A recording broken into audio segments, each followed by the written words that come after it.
চেহারা সুন্দর করতে চাইলে শুধুমাত্র একটি আমল করুন, আল্লাহ তাআলা আপনার চেহারা সৌন্দর্যকে বাড়িয়ে দিবেন। প্রিয় ভাইয়েরা আমার, আমাদের অনেককেই দেখা যায় যে তারা চেহারা সৌন্দর্যকে বাড়াতে চায়। অনেকের মুখের মধ্যে দেখা যায় যে অনেক ডার্ক স্পট পড়ে আছে, অনেকের মুখের মধ্যে দেখা যায় যে লালচে কালোচে দাগ, এবং তার মুখের মধ্যে অনেক পরিমাণে পিম্পল। তার ব্রণের কারণে সে মানুষের সামনে আসতে পারে না। আপনি যদি শুধুমাত্র একটি আমল করতে পারেন, আল্লাহ তাআলা আপনার চেহারাকে সুন্দর করে দিবেন এবং আপনার চেহারার মধ্যে নূর চমকাতে থাকবে।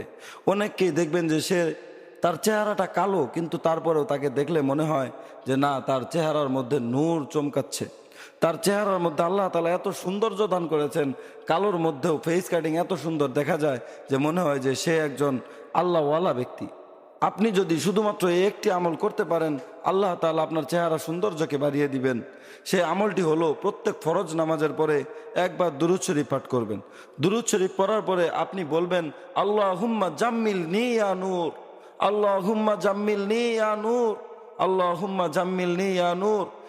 আপনি যদি এই একটি ছোট্ট দোয়া পড়তে পারেন, যার অর্থ হলো, হে আল্লাহ, আপনি আমাকে সৌন্দর্য দান করুন, আপনি আমাকে নূরান্বিত বানিয়ে দেন।